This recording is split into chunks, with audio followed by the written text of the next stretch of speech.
Hey I'm guys, so thankful it's me I again. don't get a I'm here at S10 Fitness. where he was having paralysis on one of his legs. We were able to bring feeling back. You guys have been friends for about 20 years. You hold the piss your pants card until you really have no other argument. Exactly. Man, I'd never seen. I gotta really watch my fucking mouth. Kicking it on film, it's pretty much the same thing we would be doing at a bar, Exactly. telling you our story.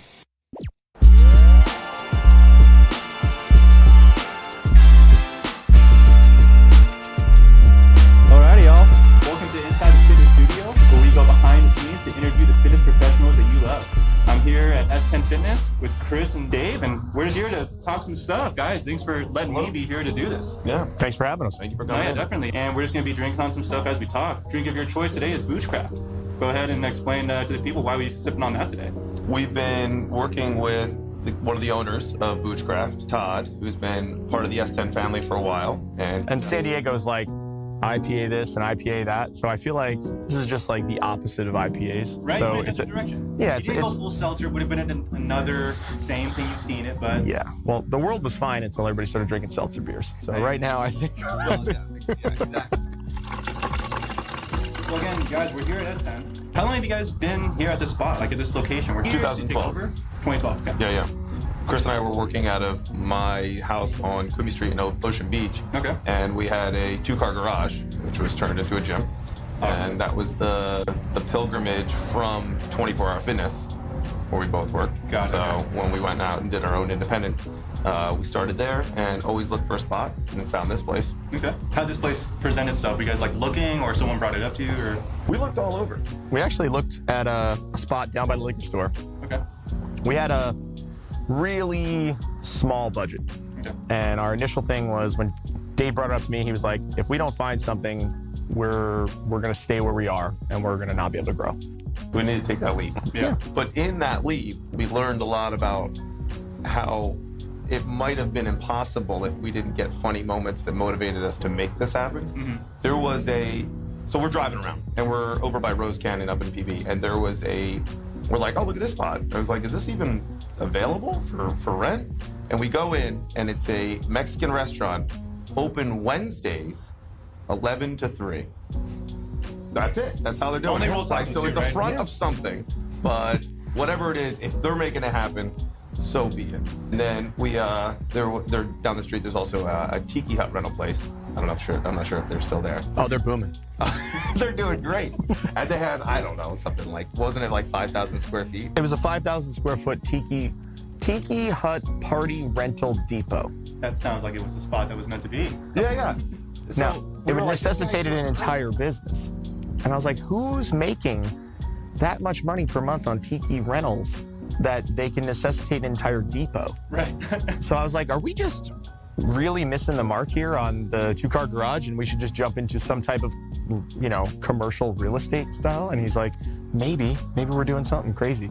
So that was it. And that was kind of our motivation. And then it was the 10,000 square foot, which they're gone, but the Wig Emporium. There's a Wig Emporium too for 10,000 square feet. I'm pretty sure there's a lot of places in San That's not the Diego. spots, yeah. Well, we looked for a long time before we found this beautiful gem amongst the roughage of Rosecrans. And we were actually down the street, and it was like this opportunity we saw. We had like I said, we had a small budget. And we were like, all right, we got to look. This is like the peak of what we could spend, hypothetically. And we're looking at these places, and they're like roll-up garage. They're storage units. But at that point, They're glorified storage units. we thought we could make it happen. We're like, we just need a space. We can make anything happen. We'll figure out parking. But so glad we actually have a storefront area, Right. which has a parking lot. But in the beginning, we were just like, we need just to grow from the garage. And we thought that it was now or never. Well, guys, I like the facility because you guys obviously just expanded, right? What was the goal with the renovations to take over in the adding space? I think that the onset of the newer education pieces that we were taking on, so going into functional neurology and learning a lot more about Z Health, gave us some opportunities to realize that the business needed to evolve into something more than just sets, reps, and equipment. So for us, we started thinking of ways that we can involve health into fitness and actually merge those directives. Okay. And we looked at this additional space as an opportunity to really dive into the material that we're really learning to love, that's helping grow our business very fast, and evolve from just a gym, Right. which is the goal. Way more hands-on because the idea was if we sent them to a chiro or a massage therapist or a PT, which was working out fine, there was a lot of correspondence back and forth. But to have somebody be like, come take a look at this. Let's figure this out together. When you're doing the massage, I found that this works. Let's apply that. Right. Would have been way more beneficial. It would have cut that corner, and it would have also helped all of us learn. Right, get the team close. Yeah, the education piece was important for us because we need to keep learning and growing, and we wanted a team that was also feeling the same way. So that was the main purpose of building that place, and that was we got that in. That's funny, but it was about a year ago. Yeah. Exactly. Right. We started. We started construction. We signed the lease November 1st. Started construction, and we didn't end up finishing until March 10th, and that was our grand opening. And then COVID happened, and our grand closing on March 19th. Yeah. And shot down. Yeah, Nice. yeah. But So how was that whole experience? Because that's obviously everyone that has a business or in fitness in general just went through this haymaker of what COVID was and kind of still is. What did you guys have to do, I guess, emotionally or plan for that? You know what I'm saying? Like when that first hit, what did you guys feel? And then how did you guys game plan for getting through it? I don't think there was a plan for it. Okay. I don't think there is no playbook for this year. Just a personal story. Like I called my father and I was like, hey, for the first time, even asking Dave, like we've been friends for 20 years. Like we just didn't really have any experience on how this was going to go. And we couldn't really look to anybody for advice.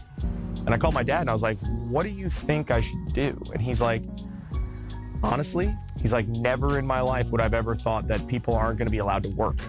And as he owned his own business and he was an entrepreneur and he's just seen like the whole gamut. And Dave's father was, you know, an entrepreneur as well. And like, I looked at my father and his father's life as people who were in charge of their life, which is why I'm so passionate about what we do. And the idea that even people who are in charge of their life are still being told that they can't be in charge of their life anymore. That was the first time in a long time that I felt powerless for a hot minute. And it really put me in a place of, I don't want to say fear, I just want to say uncertainty. Right. And it changed our whole approach. But if I'm being honest, I think the break for that initial, half a month was really necessary because we were on this meteoric rise of stress with the build out and the team. And I felt like if we didn't get a pause for a hot second to regroup, we were going to have an event where we would burn out. Okay. And I looked at it as now, in hindsight, it actually made us stronger because we had a month to really regroup and understand that Dave and I are in this for life and we're going to make it. And that actually gave me some perspective and it motivated me to do better. There's a saying I heard before, you know, if the fishermen can't fish, they fix the nets. And it sounds like that's kind of what you guys did was let's fix internally, let the storm pass, and then let's hit it when we're ready. There was a lesson there, for sure. We're still learning it because we're still involved in the unknown. The hardest part was just the emotional stress from the clients. Right. And them actually saying, I need you. This is something I need. We've got a lot of clients that have certain disorders that need to come in here or they don't walk well, or they don't feel well. And so when we're put on this path of saying, we're going to be able to provide for you and we'll always take care of you, and then to be told you can't do that. It wasn't just what are we going to do to feed our own families, but it was like, how are we going to take care of the community? Right, and that's one thing you guys do really well is you guys' rapport with your guys' clientele is pretty up there. Like you guys do a great job. Like everyone that comes in the store they're happy to be here. You guys know their names. Like you guys are very personable. I think that definitely adds to the quality of what you guys do. But like you said, now this thing hit where you couldn't even help. Like this is what you were here to do. It was tough. It was really tough. And then they're also going through whatever impact is happening on their end. You know, we've had more conversations about what emotions being processed and how people are experiencing the pandemic and what are they doing to what release they're using, what tools they have. Now more than ever, conversations come up like, all right, so what are you feeling depressed? And if you are, what are we going to do about it? And that was something where I never thought I was actually not going to be able to work.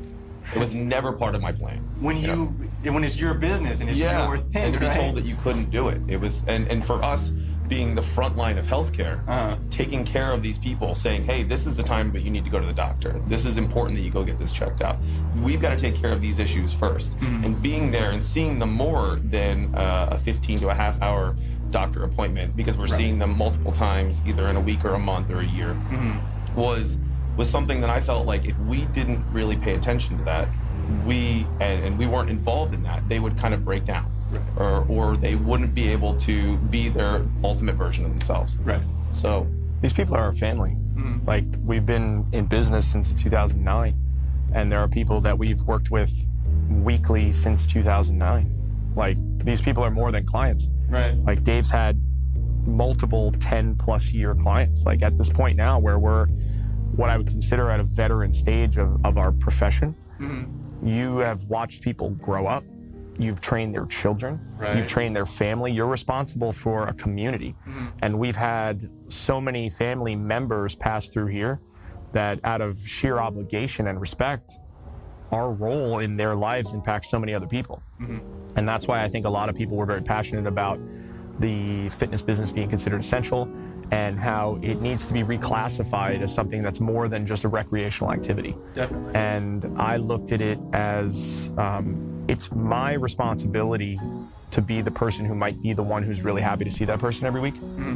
And that's why I take it very seriously. Like, I love these people. Like, they are our family now. They're not a client. Yes, they pay us for our time, but it goes well beyond their well-being. Like, these are the people that will come here and painted these walls for us. These are the people who have kept us fed and kept us in business for a decade. Yeah, it's not just someone that comes in. No, like this is more than just caring about people. We have a relationship. We go to dinner. This is what we do. Like, you're part of this family. We want you to be here. No, we're part of a lot of families, and I think wild. that's the best part about this business is that Dave and I have a very particular relationship with a lot of people, and it's an absolute honor to be a part of people's families. And us leaving Pennsylvania and us not having as close of a connection with our own families in a physical sense, we created our own family out here, Nice. which drew all these people to this place.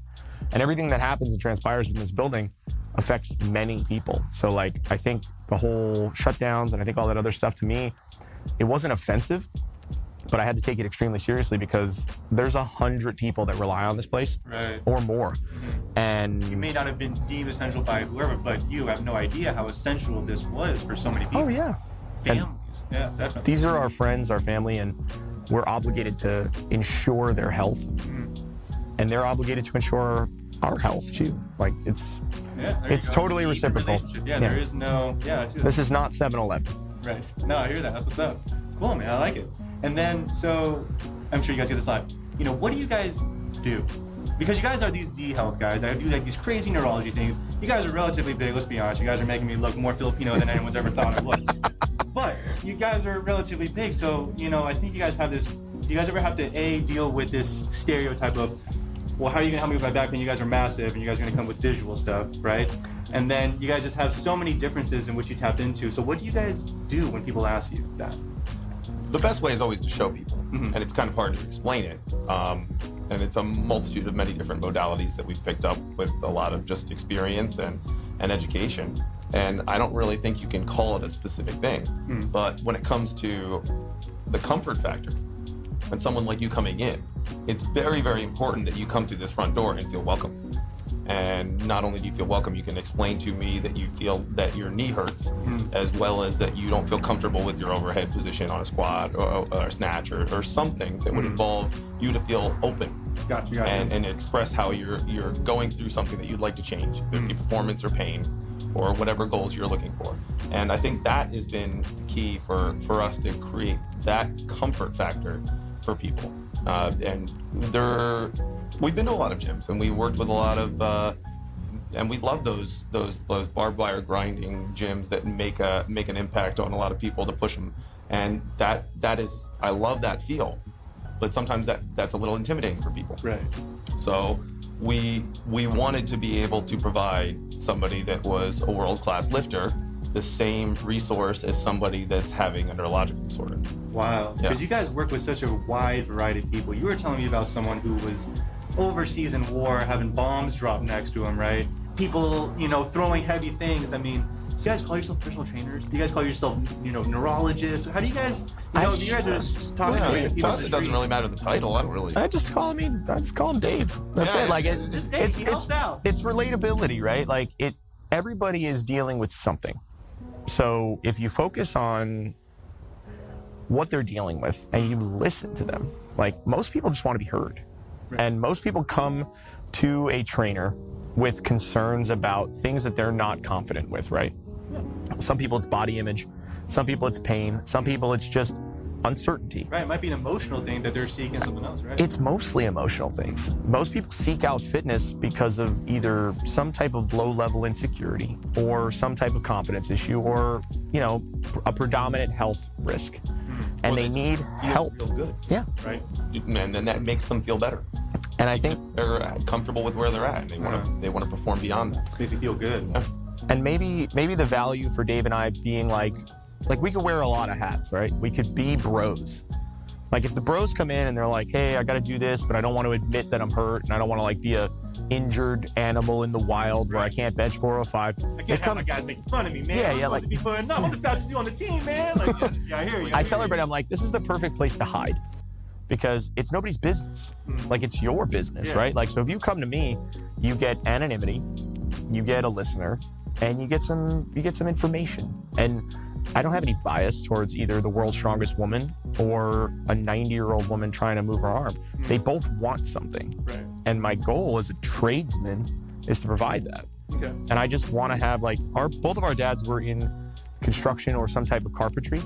And I always talk to him about it. Like the running joke is that we both didn't follow in their footsteps, but in a lot of ways we did because this is our tools. Right. And where our trade is not lumber, it's people. Right. I mean, So- it's just art, my craft. Right. It's a trade and like it's a service-based industry. So you have to listen to the need of the client and you have to adapt. And if people don't want to adapt because they're so niche, then I hope they get great at that niche. But the whole part is the human element. That's what I look at as personal training. It's not you're getting a person. Like I'm personally invested in you for the hour. Let's work through your biggest concerns as a team. And I'm an advocate for that. Yeah, I love that. You guys we're not about titles. Whatever you want to call me, whether it's this is my personal trainer, this is my Right. therapist, this is my friend, this is my brother, whatever it is. You guys are like, hey, we're here to create a community of Depends on fans. who's asking me. Yeah. Got you. Man, If somebody if somebody I'm interested in asks me, I tell them I'm a doctor and a hand model. Yeah. If somebody You just went with the hand models. if somebody tells me if it's some dude who's like I'm an investment banker and he's like what do you do for a living and then I don't want to say I count lunges. Yeah. I say I own a huge business in Point Loma. But if it's somebody who I Just know over more space. We're expanding. yeah I just expanded a small COVID. I'm a neurologist. And then you really just paint your picture. And I lift more than you. Yeah, I was like in between sets of 135 for 6, I'm a neurologist. And then otherwise, some people are like, what do you do for a living? I was a personal trainer. And they're like, oh, okay, cool. Sorry for you. And I'm like, oh yeah, hang on a second. Can I have some more porridge? But no, in most cases, I think you just read the room. Gotcha. If you don't want to get into a dick measuring contest, you say you're a personal trainer. Right, there you go. You know, we're talking about you guys are here at S10 and everything, right? And, you know, I guess the question would be, what more do you guys want to accomplish? What's the goal with S10? You know what I mean? Because you guys already have such a great following. You guys, it's going to improve, hopefully, because you guys do awesome stuff. So getting more people's eyes on you and, you know, promoting Z Health. What's your guys' goal, I guess, long-term, whether it's with S10 this or just as fitness professionals? So, number one, have fun every day. Okay. I think that is by far Chris and I's. If we're not coming through the door and enjoying ourselves, then that's not the Why purpose. we do this thing. Yeah, and in turn, that becomes something great with helping people. I kind of joke around about it. Like, I've met all of my life goals already in Okay. terms of like my aspirations.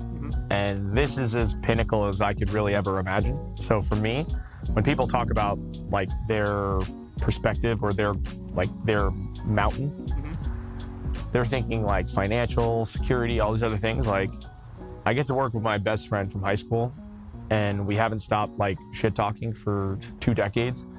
And I come in 7 a.m. Fuck you too. Yeah. And like, it is, for lack of a better term, like everything I've actually ever asked for.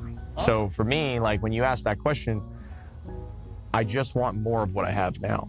and not even in like a greedy way. No, I just want it to. It could stay exactly like it is right now, and I would be satisfied. But But you know it won't. But that's okay if it did. But Right, yeah, because I I know what know- you're saying too. You're like, it's going to get better. like but I'm content. content, I'm yeah. content with the level that it's at because it's already met my goals. But I think when I have that perspective at the age I am now, I only see this place as a conduit for more, Okay. but for personal growth.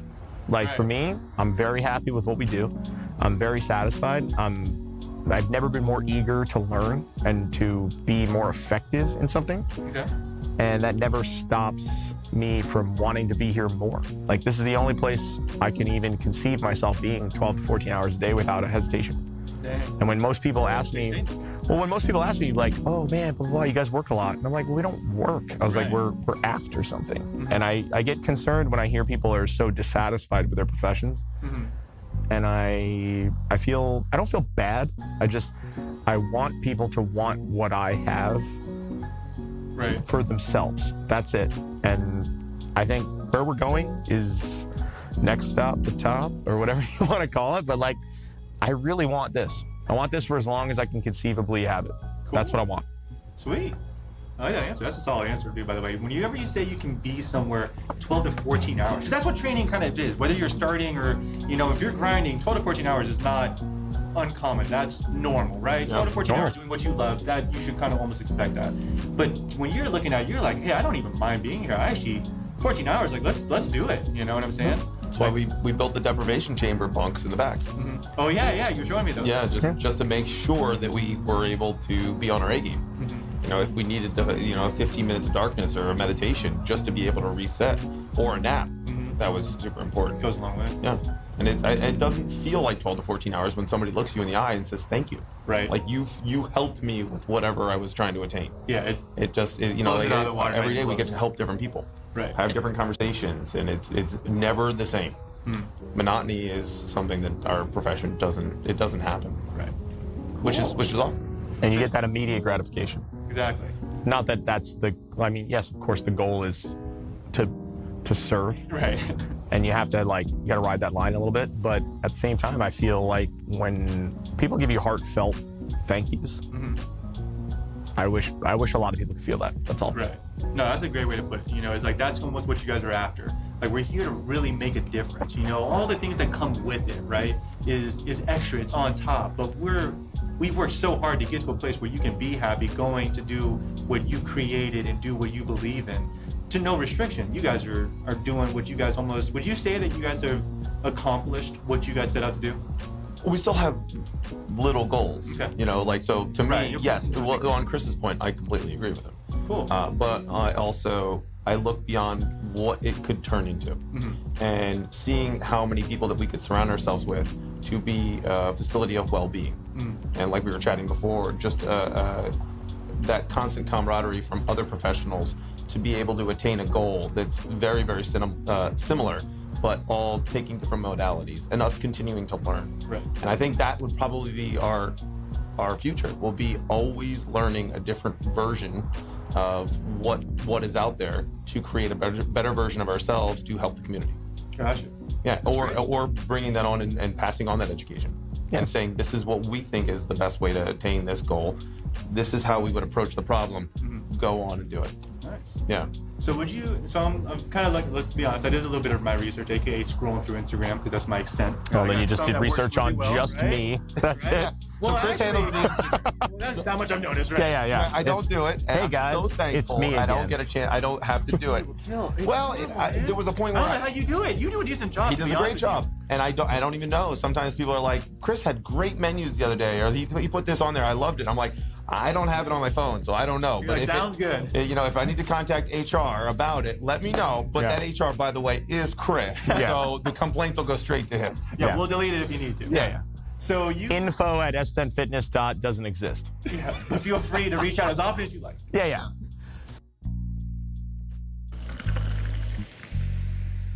So you mentioned earlier you guys have been friends for about 20 years. So you're from East Stroudsburg, Yes. if I remember. That's Are me. you from same area? Yeah. I used to go to this place near Wilkes-Barre Sawyerville. I don't know if you guys are familiar with that. So that's where my yeah. grandma lived. Tell me about where you guys grew up and what that lifestyle was, because you guys came from there to San Diego, which what I imagine is relatively busier.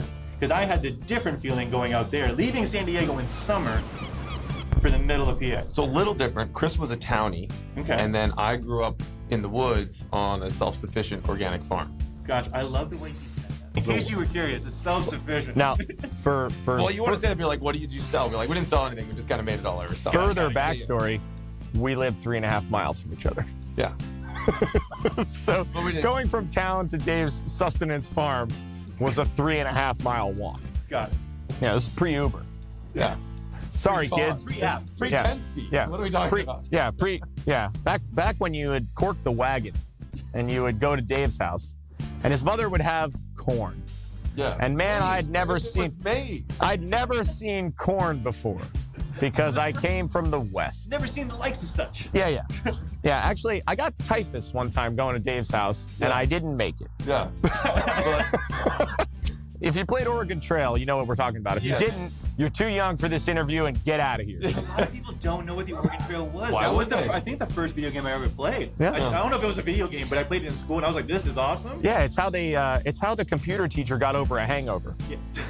He made It you is play true. Oregon Trail while he laid in the corner in the dark. Stuff and pretzels. Yeah. movie did. Well, you know when the movie thing came out, now in hindsight, I realize our teachers were drunks in the middle of the week. Right. And respect to them for doing so. But yes, exactly, because they had to deal with us. So East Stroudsburg is a very particular place because it is Pennsylvania, but it's only, 95 miles from New York City. Right. Okay. Very close. really close. So Yeah. So it is a suburb of New York now, and they say. Used to be Dansbury, apparently. Dansbury Park. Yeah. So we had a lot of diversity, Okay. more so than most, I would say, in Pennsylvania, Cool. which I think led to, well, I was a part of it. Like, I came from Long Island to Pennsylvania, very young. Okay. So I was part of the problem. But in most cases, like, our town was, we had this conversation this week, actually. It had a lot of very narrow values, but also very progressive values. So I think that we had enough diversity to where we understood the world, and we had enough narrowness to where we understood what needed to be changed. We also Got had a it. great group of friends. Yeah. We grew up with Okay. that we still connect with all the Daily. time. Yeah. We talk to our friends from back home almost every single day, and that's one of the things that I think is really important about smaller towns. Is what people overlook is connection.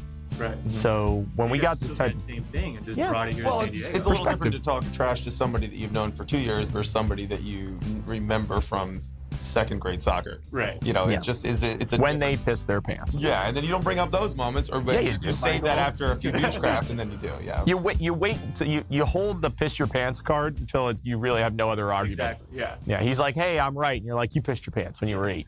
Don't think we forgot. Nobody ever forgets. I won't. No one. Mike. Yeah. I won't say your last name. You're right.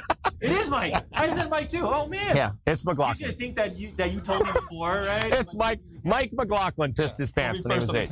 It Yeah. wasn't me. Yeah, he'll say that later. Mike, you're terrible. And but we also coming out here. So what you were asking, right? Yeah. Dave came first, so he Okay. was telling me. Yeah, so I was in college, and it was hard for me to find a groove. I had lost my father 2 days after my high school graduation, which kind of put me into a tailspin of what college really was. Right. Had to figure out who I was first. College was just not sinking in, so it was one of those moments where I've got to figure something out. And San Diego was always a goal of mine. I'd gone here when I was in 7th grade. Okay. My family took a cross-country trip in a motorhome, and we got a chance to go to almost every national park. We made an X snap, across that's the nation. sweet. Yeah, which has led on to Chris and I doing similar stuff in national parks and Nice. the love for the outdoors. And I always, in 7th grade, I didn't really appreciate it then. But now I think about it being one of the greatest trips I've ever taken. Cool. So I made it out here, loved San Diego, and I was like, I'm just gonna make it happen. So made my way out west, and ended up getting a job when I first got out here. I packed up my car. I told my boys, I was like, I'm leaving. They're like, you were serious about that? I'm like, I'm leaving. I'm going. So drove out west. So you told him though, you didn't go I told him a full month Google before. hunting, like I'm out to see a girl and you just Yeah, left. well, You let them in a way, I told him I'm saving up and I'm going to go out. And I worked for a month, and then I decided to drive out. Yeah. And then I was like, I'm leaving. They're like, No "You place really to go?" stay, I'm just I had driving. a place to stay at a buddy's house in San Jose. Same guy who peed his pants. Mike, you're coming in handy, my man. Yeah. Coming in handy. And then made my way down to San Diego about 8 months later. Okay. And then San Diego became home base. But when I first came out, I had 2 jobs. One, the first day I got here, I had 2 jobs because like I got to get work. One was shaking the Quiznos Get Some Toasty sign. Nice. Yep. And I only kept that for about two weeks until I got more shifts doing something else. But other was working 24-hour fitness at the front desk. Gotcha. Which fitness was always a part of Chris and I's life as athletes, and we always worked out together. It was something important to me, and then that kind of just snowballed into, wait a minute, I guess I could be a trainer. When it first happened, I was like, that's too scary. That's being a trainer. You know how to work out, but telling somebody else how to work out, you don't know enough. Gotcha. Then getting thrown into it, and you realize, no, you know enough. This is yeah. And then I told Chris, I was like, hey, this place breeds success. San Diego is a different place. This, from our small town, would allow for you to provide the life that you're looking for. So I said, come out. And he had a hard time with it, a very hard time. But he had his son back home. Gotcha. Okay. Dave lost his dad, and 3.5 weeks later, I had my son. So 2 really major events for 2 17 and 18-year-olds that were life-changing events. Definitely. And the crazy part was Dave went to college, and that was the first time that he and I had actually diverted. And I was focused on my son, he was focused on school and other things, and the opportunity for us to get back together was paramount. And I looked at a lot of things personally as far as what I was going to do as an adult, as a parent, and what was going to be the best path for me to be as honest as humanly possible with my own life. And when Dave offered me an opportunity to come out here and try something different, it was met with a lot of opposition. Right. And And shame on your own part, because you felt total shame. You I could imagine. you thought he was doing the wrong thing, and I was like, you're providing a better future for yourself and your son, and it was tough. I saw the person I was going to become in our town. Okay. And I thought Which you should tell him who you would have become, because I would have been the same person. Well, I'd be in the same exact shape, because I'd be still 300 pounds. And no, it's one of those things where Very different. you right. understand, like how If you're easy it 300 is. pounds, you have no idea how happy I am about this chair purchase. Right. You guys are very large, and the whole time No. When I sat down very Large, and then gingerly. there's Taco Tuesday and Wing Wednesday back home that would have just created. We would have I know how much money you spent on this, and I would say that this would give me 13 beers in Pennsylvania. So there's on a Monday. Yeah, on a Monday. So There you go. so for me, Philly's not even playing. no, they Are don't. we Eagles fans, by the way? Not really any fan at the moment. You know Okay. what? I haven't watched a football game in years, but Just it's, curious. yeah. I would say that we're you have to go Steagles fan, because You're going back to the Oh, he knows years it. they had. yeah. Yeah, the Because 1 or I 2 would say years. we're commemorative Steagles when everybody in Pennsylvania got along for half a minute, and that's the only club I'll ever rock. If you rock one of those, though, that is. You get that throwback jersey, you get one dude's phone number. that's how you roll when you have a Steagles jersey on. There's no girl or a person who you actually want to be with It's like a bench cares. press. No Yeah. No chick's like, what are you inclined for 6? And you're like, get out of my face. It's 100. And but no, what Dave was saying is, I was in a position where I had a child, and I was very concerned about my life, of course. But I had an idea that I wanted to do something on purpose that made me a better person. Okay. And the path I was going on was survival path, not thrive. Got it. And he was like, hey, why don't you come and check this out? At least consider it, right? And I thought in my mind, my initial feeling was come out, get a job at 24 with Dave. 24 was considering opening gyms on the East Coast. Okay. So initially I thought, come out, be with my best friend, rock 24 super hard, get transferred back to the East Coast, raise my son. Right. And initially when I came out, met with a lot of opposition, met with a lot of grief, and a lot of shame. So I dived hard into what I wanted to be as far as a performer. And I was like, I'm gonna fucking crush everybody here because I have a child and all these other things. And I really went all in. And I got promoted and all this other stuff. And then it just turned out that they weren't going at the speed I wanted. Okay. So I had to start making decisions about whether or not I was gonna be visiting my son every month or if I was gonna have him here. Right. And it turned more into visiting my son every month, but fulfilling my dreams and living a life that was more honest than it was about faking my life in front of him and not teaching him the way to live. So let me ask you something on that, because that's not easy to do. Like you said, that's a big decision for you to make, and you were very restricted on it before even doing it. What emotions did you personally feel, like almost day to day, right? You're out here, your son's over there. How did that almost, I would imagine, motivate you? In all honesty, like, it was extremely motivating to be in a situation where I knew I was living as honestly as I possibly could, but it was muddled by like the guilt of being away from my son. Right, yeah.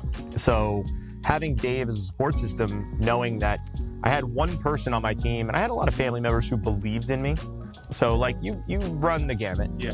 And over time, which is something that's taken a long time, you realize that your life is your own and you have to actually pursue things that are super important to you regardless of what other people's opinions are. Right. And not to spoil the ending, but my son's here. He goes to SDSU. We have an amazing relationship. And it took until him 2 years ago deciding to come here where I had kind of a breaking point of knowing that all of the sacrifice of 9 to 10 years of what we were doing here came to fruition. And it's not about being right or wrong. It's about being honest. And like, I really thought I was a terrible person for a long time. And then when he chose here and chose me, like the last 2.5 years have probably been the most beneficial of my entire life. Awesome. Just because I know that all that weight that was holding me down before is not. Right. And then having somebody who never gave up on me here as a support system was really one of the only conditions that allowed me to do it. Right. And having a support system that was super important made it a reality. So when people say that they can't do things or they won't do things, I understand and I sympathize. Mm-hmm. So I'm in the best, when I said that before about how I want it to be exactly how it is now, Right. that's part of it. Right. Because this place allowed me to be who I am, and being leading by example instead of by advice is the best lesson I ever could have given my son. Sweet, man. That's awesome. So that's the best part for me. And It like finally happened. well, it took a long time. Right. And I didn't let myself even accept that as a reality until it actually happened. So Right. like even just having that cascading effect was really valuable. You were still working for what, at least 16, 17 years for this Yeah. goal of, hey, Yeah, I would love absolutely. to get my son, I want my son out here with me. And knowing that like the transition for Dave now about to have a child is gonna be, to me, like the fullest possible circle. So like you coming in on this interview and doing all these things now, like you're catching us at one of the wildest like apexes in both directions, because we're both living the same life just in different like trajectories. Yeah. Like we're living the same life in different, like one step aside. Uh-huh. But I love the idea that it worked out exactly how it was supposed to. Which is, so I mean, you guys are out here now. Your son's been out here for about 2 years, you said? Yeah. Okay. And then you're about to have a child. Yeah. So I have a question for you. You know, you've been parenting and being a father.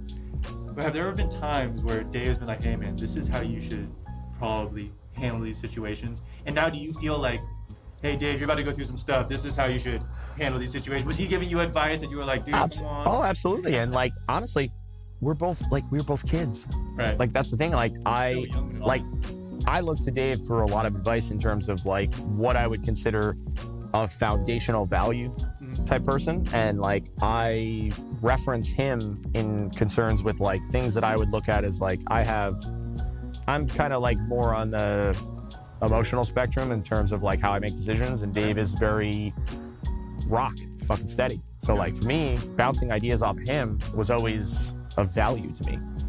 I'm very looking forward to watching his development as a father in this stage of his life, knowing that he has a level of maturity that was quadruple what I had as a 17, Right. but maybe my capacity and energy was different. Okay. So like these children are going to get 2 dads. Right. And I'm really interested in seeing how I can look at what Dave's about to do without bias. And I can see where it fits in for what I did, where it doesn't. And I think the advice he gave me maybe 15 years ago up until yesterday is the advice that I can give him for the next 18 years. Right. And it's going to be reciprocal. Because what I lack in experience, or what I lack in knowledge, I make up for in experience. Okay, yeah. And what he lacks in experience, he makes up in knowledge. So it's really going to be And now, fun. ipso facto, I'm your boss. I like it. Yeah, and I really, it's like, People bounce ideas off each other. Definitely. You know, and Chris is saying that, but it's actually been really, really nice for both of us to come together at times like that, because I need to hear exactly what Chris is experiencing to have a better understanding of what I should process. Right. And it's really important to have somebody like that. A lot of people in business don't. Right now, dude. I mean, to be honest, this whole yesterday and today, I've been looking at my phone just like, I'm gonna get a call. And he texted me earlier. I was like, they had the kid. Dang it. No, the kid is still not here. Little baby girl, too. well, you haven't checked your phone yet. It is true. but- She's here. We're gonna keep that phone on silent. We're gonna have a few more minutes. Yeah. But it is, I'm ecstatic. I keep playing in my head moments that I want to experience and things that I'd like to do. I'd like to provide the same support. My mom and dad were amazing parents, and I'd like to be able to provide the same, but I want to provide a different version of it, and I want to go beyond it and try not to mess it up in the whole process, you know? Because there's so many possibilities where you're gonna learn and you're going to make mistakes, and I think that being open to it, you know, there's so many unknowns. You can try to plan as much as you can, but you're never ready. You know, and I'm not sure what her personality is going to be, and I'm not sure what it's going to work for, but I'm sure it's going to mesh with what we're trying to create, which is just a family. You know. What made personal training or fitness like the answer? Was there like a clicking moment? What was the reason you guys were like all in on fitness? Worked for me. We loved it. That's like, yeah, I mean, I think when you look at, I was going through school and I was a computer science major. Okay. And I was thinking about the concept of what work would be like. And as much as I appreciated computers, I realized that I would just be sitting in a cubicle with a computer. I was like, God, I really love people way too much just to be doing that. Shut the fuck up! Yeah. So I went through every single test in college. Like, I think I must have taken that test of like what you will become. Right. I don't know, over 6 times. And each one was spitting out stuff that was just not making sense, like hotel restaurant management. And my dad ended up owning a restaurant. Got So I it. was like, I don't want to You're run like, a restaurant. And I was like, I don't want to do that at all. But I think that, and I figured it out later on, I didn't want to go to work and do the same thing every day. Okay. Well, you know, even though you can find some flow with work with that, I didn't want it to be either data entry or I wanted it to be challenging. And I think that was the beauty of it, because every single puzzle that comes in here is always different. Right. And that's what attracted me, because it was, you've got to be on your A game when it's something challenging. Right. Cool. And then you said you were just like, I was it, man. well, I mean, this is one of the only businesses where you can interact with people all the time. And each one of them has a different story. And it's a recipe. You're just trying to find out what's going to make that person feel better. And it's really just service. Like, whether you're the person giving that person a cup of coffee and you have great demeanor, you're just providing an opportunity for that person to feel better. And I like customer service. Customer service very rarely ends up being an hour-long process. Right. So for me, investing in humans, working on their deficits, and providing great service is the best thing I could ever ask for. Like, if we didn't open a gym, we were gonna open a bar. Yep. There you go. And we were like, because you know what, for all intents and purposes, it's like bars are customer service. Oh yeah. Like they're ways for people to find whatever answer they're looking for right now through a process. So for us, it really just turned into, we just wanted to be around people. So you guys have been here for about 8 years, right? And what were some of the previous jobs you guys have had? Some of the worst or some of the best previous ones? I actually really loved doing manual labor. Okay. As much as that's kind of different now, I got a chance to build log cabins, and me and a guy would go out into the woods with a chainsaw and glue, and that was all we would use. And he owned a mill, and it was my dad's buddy, and we would go off into the middle of nowhere and build log cabins. And so, like, that was a really cool job. I think that the coolest thing for some of those manual labor jobs is just that autopilot that can be there.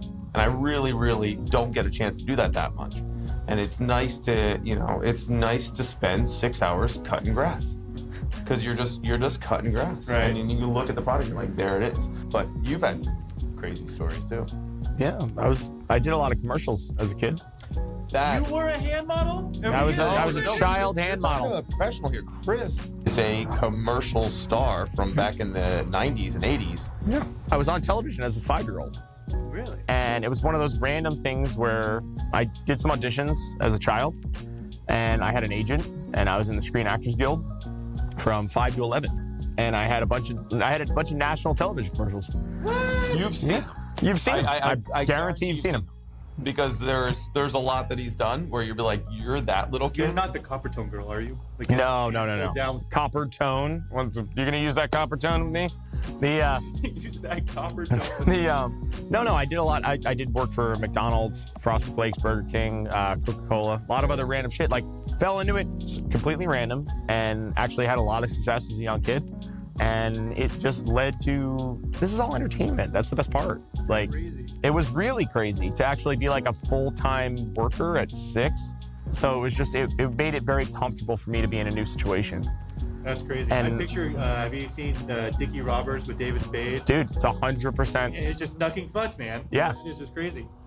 Wow.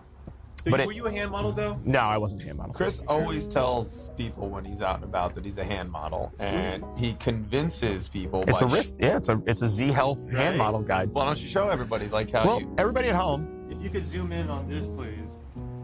Which is really, really funny because if you look, there's no possible way that these gigantic, disgusting well, hands could the ever problem be is I cover the entire label, and I'm like, hey, hire me for Boochcraft. Boochcraft, perfect. It's so. And they're like, tells everybody can this. you move your fucking Shrek hand, Yeah, please? right. And I'm like, oh, sorry. Boochcraft. But he always tells people he's bigger on the European circuit. This is why you don't really know of him. You haven't seen my work, but no, as far as like, that was my first work. And then had a lot of weird jobs up until then. And then, Look at the Christmas tree farm. yeah, I love that fucking job though. Like, I was young. I would help people pick out a tree, sling that bastard through the net, throw it on their car, and they would give me like $20. And when you're 15 or That's a lot of money. 16, You're Pennsylvania, that's and a like, lot. but somebody guy was like, and for some reason I was just really good at picking out trees, and I was just, You would just dull it up a little bit, be like, Yeah, those trees. I was like, You dude, don't I was like, dude, Douglas fir, Douglas fir with your lady right there and your 2 kids. I mean, like, Douglas fir screams dick swagger, and the guy would be like. He would go from the $21 tree to the $35 tree, and then that shit would go on the roof of the car, and I would snap it down, never break eye contact, fucking bite, line, hitch. And then he'd hit me with like $10. But as a 15-year-old kid, you can make $100 Why don't you in tell them the You just story took 4 about hours. Why don't you say about how you almost had an HR moment? Is it? Ooh. So I'm working at the Christmas tree farm, and I see a gentleman, and I only have a profile view of him. And he's doing his thing, and he's looking through stuff. This is also nursery. So, like, I had a spring job and a winter job at the same place. Gotcha. And he's looking through things, and I go, hey, do you need a hand? And he turns and faces me, and he has one arm. And I'm like, well, this is it. This is where I get fired. 16 at the time. And he goes, well, I'll take a whole arm if you got one. And I realized in a split second that all of my nightmares hadn't come true and he wasn't going to scream for help. But at the same time, I was like, I got to really watch my fucking mouth. Right?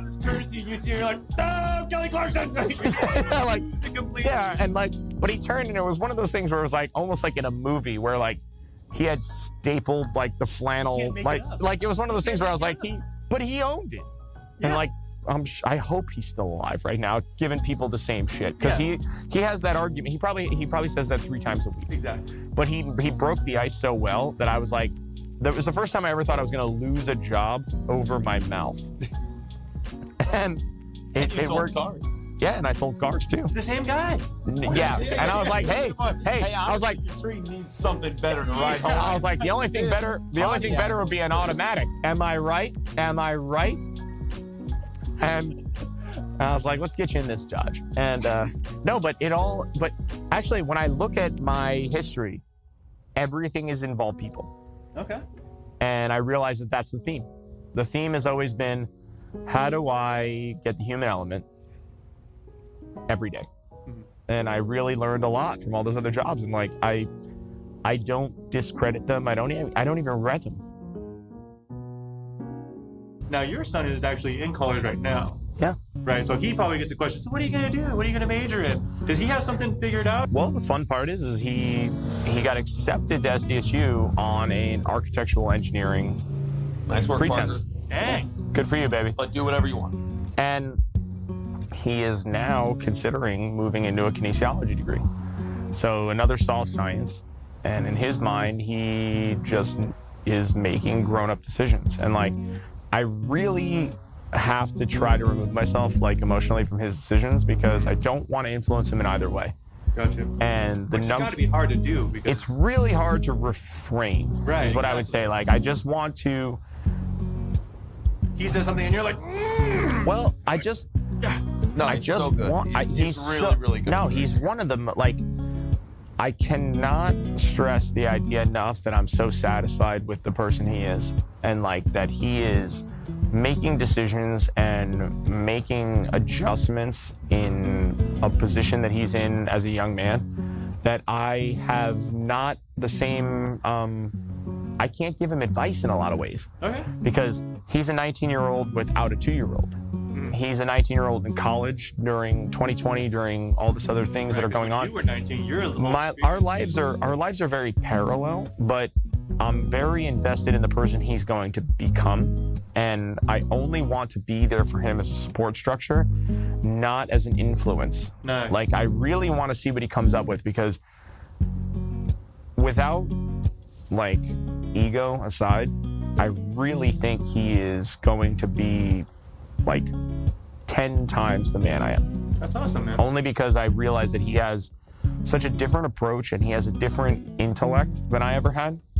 And his way of thinking and his way of processing information is so less emotional than mine that I'm really interested in seeing what he comes up with without my guidance. Like, Right. I really want to be there for him as a support, but I have to also refrain in a lot of ways, because by making it easier for him, I can almost weaken him. Exactly. Right. And you see that a lot of times, especially now with parents, right? They are follow this route, do this, or almost cater too much. And you're saying, hey, my kid's actually so awesome. I can't wait to see what he does and just be there for him. And a lot of that comes from Dave. Like, a lot of that has to do with, like, my ability to try to teach people is like my nature.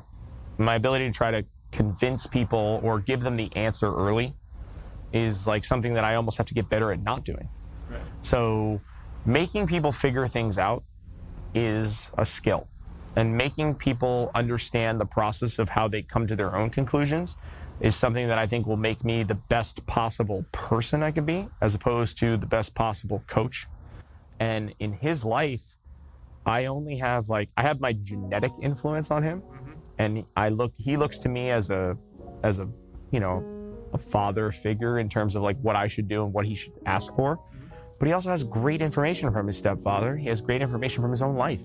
So like, I'm more interested in what he comes up with on his own. So I really stress the idea that he has to figure it out. And if he doesn't, I'm failing him as a father. So like, part of my restraint is him learning harder, earlier, because if I wasn't available for him, how would I expect him to do it on his own? Right. And I think Dave's helped me a lot in that sense, to where your natural reaction as a parent is to do or protect. But as a man to another man, which my son is now a man, which is weird to say, Yeah. Isn't that great? if I protect him so much, I'm making him weak. Exactly. Yeah. 100%. And not in a societal way. He needs to know that if I'm not an option, it's on him. Yeah, you're gonna hop in the ring. And be prepared to take some hits. yeah, but he's also a great listener, and I think he's more emotionally present than I ever was. And when he comes to me with concerns, and I could, as a father, you just tell. Like, it's within the first 5 seconds of the conversation where I'm like, all right, what's going on? Yeah.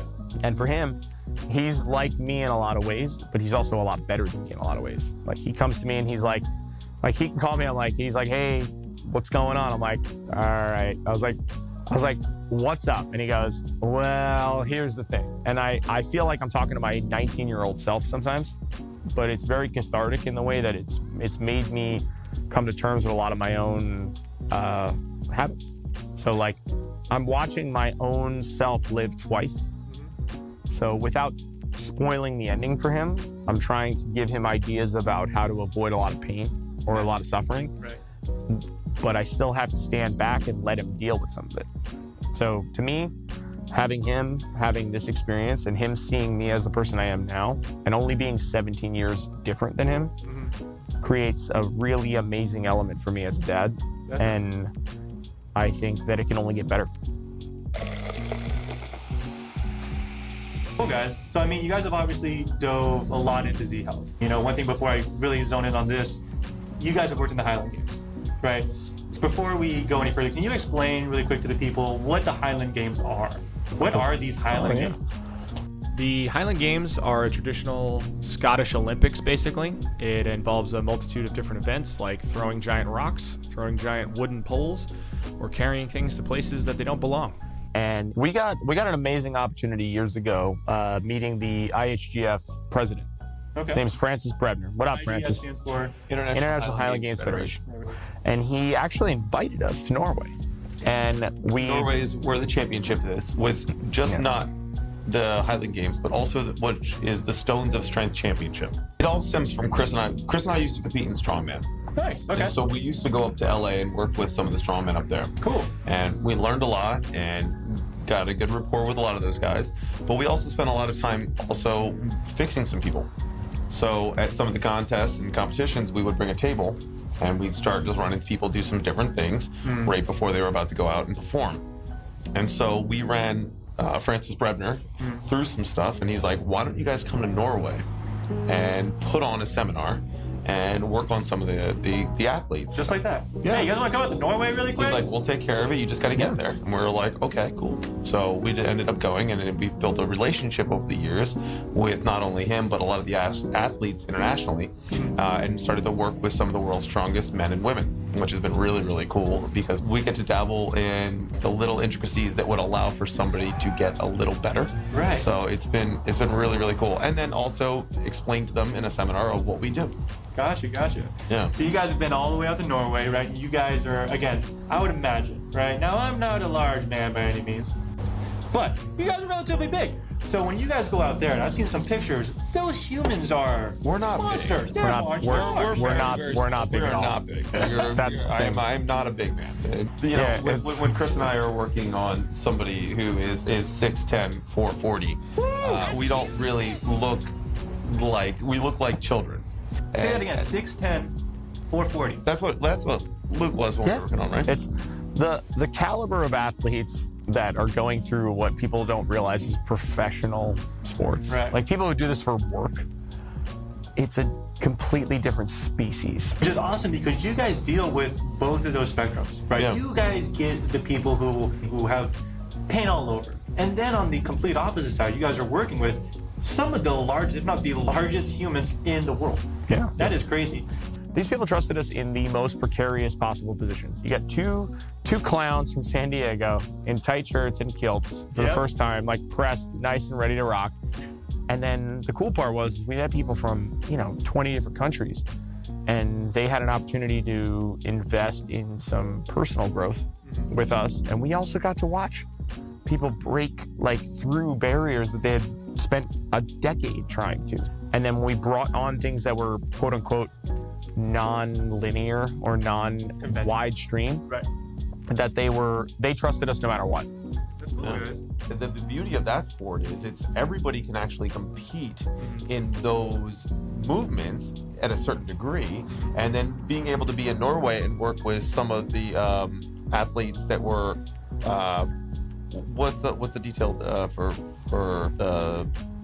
So they did the world's strongest disabled. it was disabled. man. Yeah, it They was had really cool to work with some of their people. an entire subcategory for a disabled strength acclimation.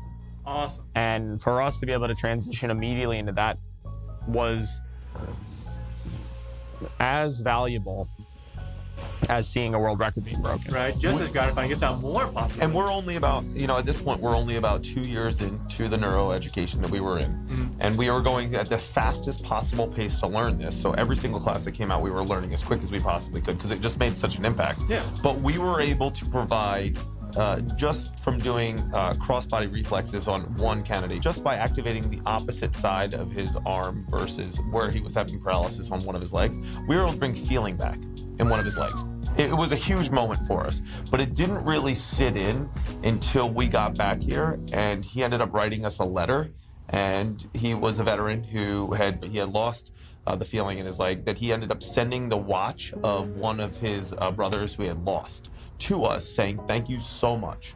Now that alone. Unreal. Yeah. Right, that and is- so we have it and we hold it dear, and the letter, and because it made such an impact. So we were able to not only help some of the world's strongest, but we were able to make somebody feel their leg again. And as we move forward, I do want to hop in a couple of random questions. I just want to mess with your brains a little bit. Throw 'em. I'm just going to give you guys two options. Whatever first comes to mind, you guys can answer at the same time. Batman or Superman? Batman. Superman. Paper or plastic? Paper. Paper. Chicken tenders? Chicken strips? Tenders. That was quick. That was quick. Titanic or The Notebook? Titanic.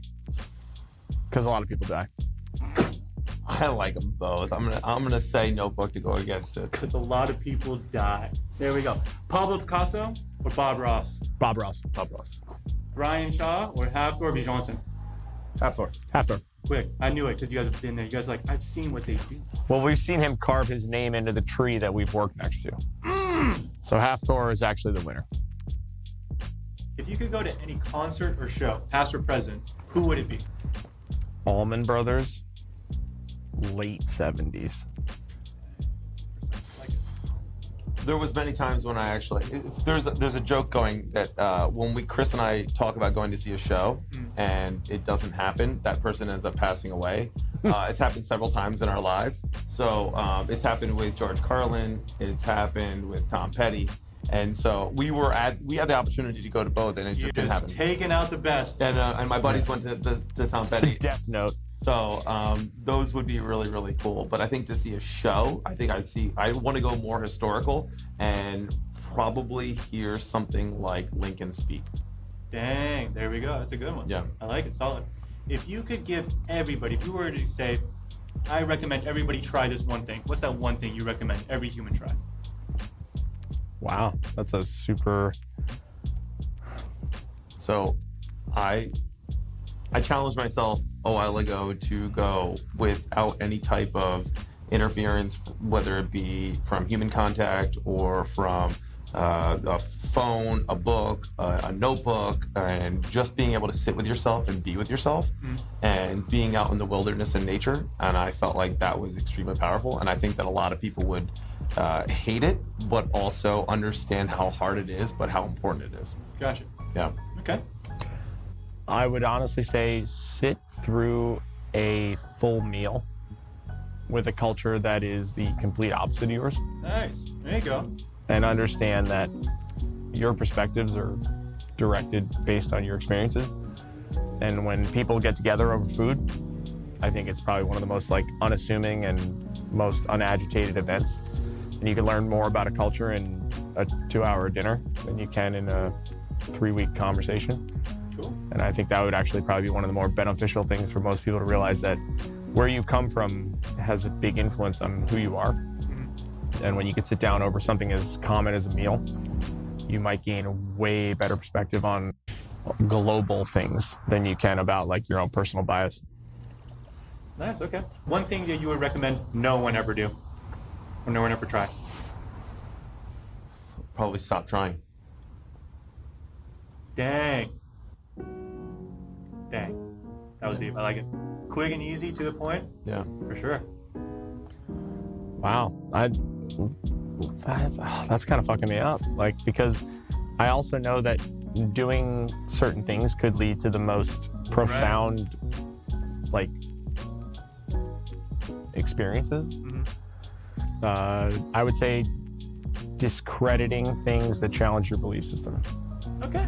I would say that if you are not open to those types of options, some of the things that Dave and I grew up with that were considered outlandish, unfamiliar, and unscrupulous, or whatever you would call that, have led us to some of the greatest relationships we ever had.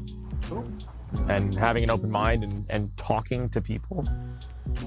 Individuals are perfect. Like one-on-one. Groups tend to get a little convoluted. Right. And I think that you can find out more about the whole world with one person than you can in a group. Nice. And I think if you really pursue those types of things and you really look at like what that person's experience is, you get a perspective on the whole planet with one human. Right. And if you look at each person as a human and why they think the way they think, and have a little bit of patience and a little bit of like structure, or just hold some space for them, I think it's an opportunity to learn at any point. Nice. Don't discredit the individual. Right. I like it. Cool stuff. Dave, you've been married for about 11 years? Yeah. Or so? What's one thing that your wife has taught you over those 11 years? One thing that she's taught you or helped you learn? Be humble. She is a rock in so many ways. And I think that I'm so grateful for her to be able to create the balance I need for just a different perspective. And she's such a kind, sweet soul. And I'm so grateful for what she can provide in my life, that if I did not have her, I couldn't imagine the person that I am now, because she's able to just be there when I need her. She's also there when I don't. And to have that security it changes everything. Yeah. But on that similar question, Chris, you've had a son who is now plus 18 years. What's one thing that he's taught you or that you've learned from your son? Compassion, acceptance, things that I would have never forgiven myself for, that I didn't realize he had already forgiven me for. And the idea that he has looked at me like I look at my dad. And it's a weird place for me to be, knowing that like my dad to me could do no wrong and had an amazing impact on me and still does.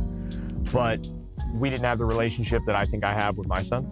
Okay. So when I think about what my role is as a father compared to what I thought my role should be as a father, I thought it should be a provider. I thought it should be somebody who's like a standard figure, which I got when I got tons of love from my dad.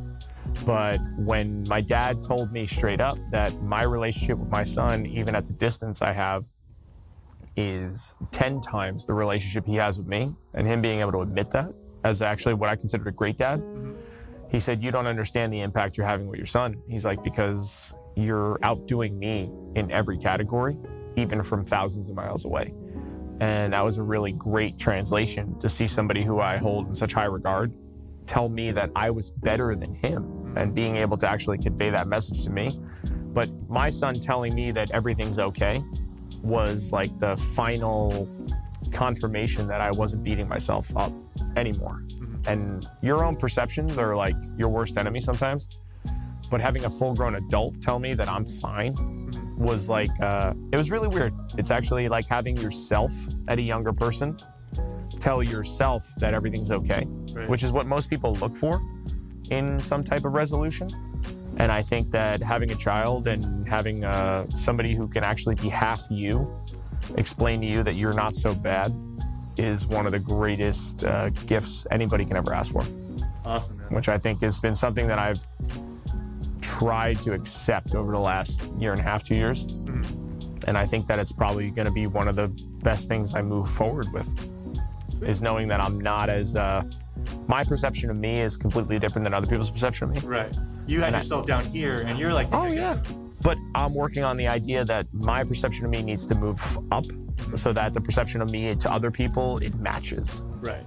And when I get that confirmation from my best friend, when I get that confirmation from my son, when I get that confirmation from my own father and my own brothers.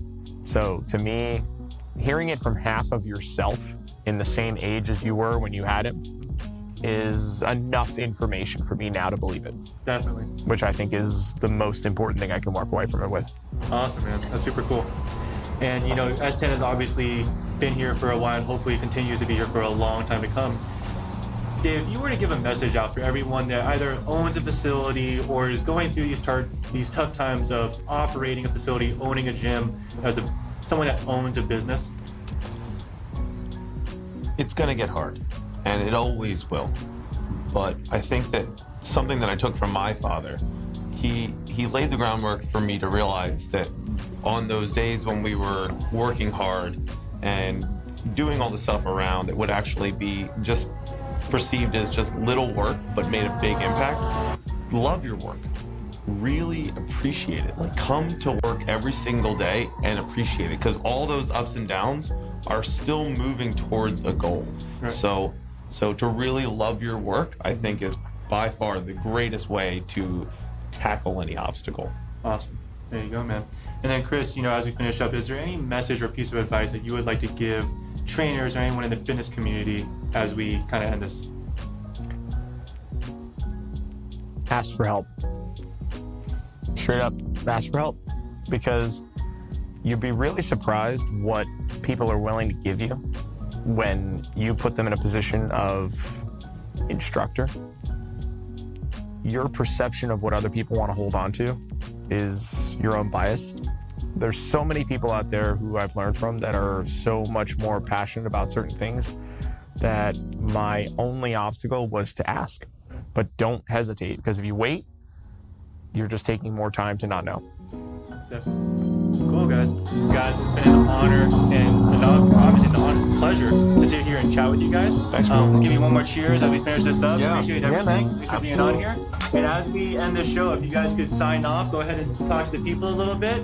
We're going to call that an evening. Well, I would say we're really, really appreciative of the people that have helped us grow and create what we're trying to do here. The stepping stones have been in place for us, and I feel like if we could provide that same support for the community as well, personal trainers, massage therapists, physical therapists, chiros, doctors, naturopaths, for this to be a flagship of education, for all of us to grow together to help the San Diego community and beyond, I think would be our ultimate vision. No, I 100% agree. No matter what happens, no matter how isolated you feel in this community, you're not. There's 100 other people that are thinking the same way or slightly different. We're only going to get better if we collaborate. And open invitation to any person who cares about other people. This is a place for you to feel safe. It's a place for you to share ideas without judgment. And everybody moves forward. You want something to show us? Come show us. You want to learn something? We'll teach it. But we want it to be fully reciprocal, and we'd love to hear from you. Yeah. Love it. And we really, really appreciate you coming by. It's been man. really It's been a nice to pleasure. chat with you. No. Appreciate it, guys. Connect, yeah. S10 Fitness in here with Chris, Dave. See you next time. Here we go, boys. That is that. That was really great. Appreciate it, I guys. really appreciate you. Thank you. Well, thank you guys. You know, Thank you. again, when I first thought of this idea, you guys were one of the first people that came to my mind. I was like, you guys have this cool story. You guys do all these cool things.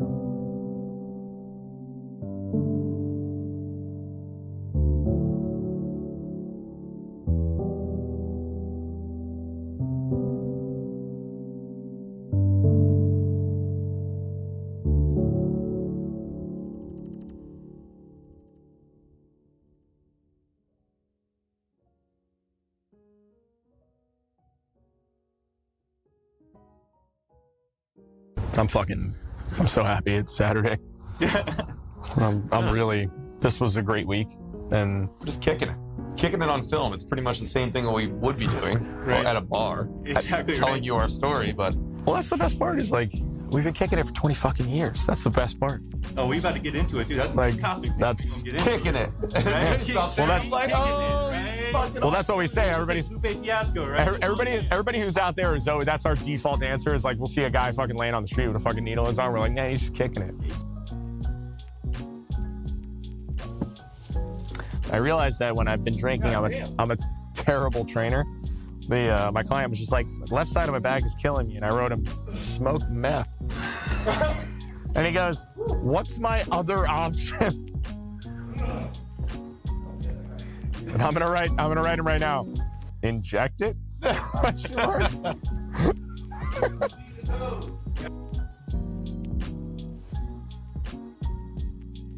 He's done McDonald's. So what I picture is the Coca-Cola. commercials where they're like, I have herpes, right? Is that As a 5-year-old, yes.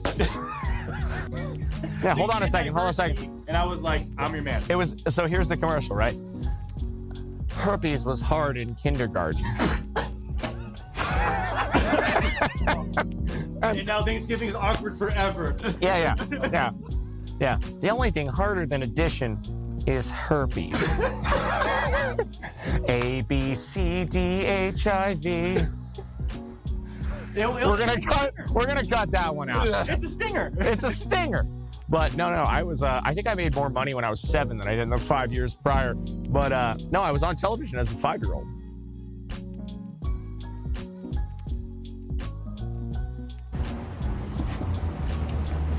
Oh, you have a baby. Well, I think you not disturb, so. And at the show, here we go. Well, it's funny because she'll call Chris if there's. Yeah, your phone's been on your phone's been on Do Not Disturb since fucking 2000. So I keep it on Do Not Disturb. That kind of in turn created that whole concept of why Chris handles social media, and I was just like, if you want to do it, I don't want to be a part of it. Gotcha. And that's why I'm not on it. So it's Gotcha. That's why I also don't do QuickBooks. And that's why I handle all the numbers. Yeah. And he handles the social media. It's a great trade-off. As you should, right? That's actually sometimes the best way that, especially if you have two people, especially friends, is that they should be different in those little things. Hey, this is what you're great at, this is what you're great at. There is no way that the success of this business would have happened without him. And it's just... And without him, Equally as much, Right. listen, the lights are on because of Dave. You're here because of me. Like we have a fucking address and like mail shows up and shit gets handled because that's not, I mean, we could both do what the other person does, but actually acknowledging the fact that one is better than the other is actually super important. Yeah, definitely. Game changer. Sure. Yeah, that's when Dave started. Oh shit, my bad. Just making sure that I'm coherent. It's important. Meanwhile, it's a fucking mannequin for the last half of the interview. Just built in a voice over it. Dude, Why didn't I think about that? We should totally do that. That would be great. The camera just goes to you, but it's just a mannequin and it's your voice, like nothing skips a beat. Right, we need that one with the head off too. You're missing a limb. Yeah. It's a terrible one. but it's Have it fall off mid-scene. Completely gray. yeah. You're just here like a fucking Mid-dance move. yeah, we're, fucking we're looking at it and just completely not acknowledging that it's not real. You're like, yeah, dude, that's what I was saying. We'll put a hat on him. Why not? It would be such a turn of events. It's a Land's End catalog where you're just fucking in a fishing vest. Every other fucking minute, it's a different mannequin. Different, outfit. People are like, is he fucking with me or am I tripping my balls? You're like, It would be your version Bootcraft? of I need to do that. Okay, next investment. Mannequin. something. Mannequin. I get you. I got different colors. I got a guy. Yeah, I got a guy. We get some mannequin here by 3 p.m. Yeah. Easy. Yeah, you want Just like you want a Chinese mannequin? No, it's not gonna look like it. You might have Okay, really come on, nice finger tight, cleavage. Yeah. we'll Yeah, I want one of those busty ass mannequins. Yeah, I want like the that. ones that are like thick as fuck. He knows. Yeah, you know, that's your thing. That's You're what like, you give me one of like. them hefty ones. Yeah. We know your type. Yeah, you want those- Find me He's a into it. torrid mannequin right now. I want that Lane Bryant mannequin. Yeah, You there cut better not be any sweaters? size mediums in this store. Yeah. damn it. God damn. I'm gonna fucking adjust my shorts. Let's get this interview over with. We got some Lane Bryants coming over right after this. Keep those cameras rolling. Keep it rolling. We about to get. So guys, we've jumped all over the place, right? That was all on film. I love that. This is actually coming out. This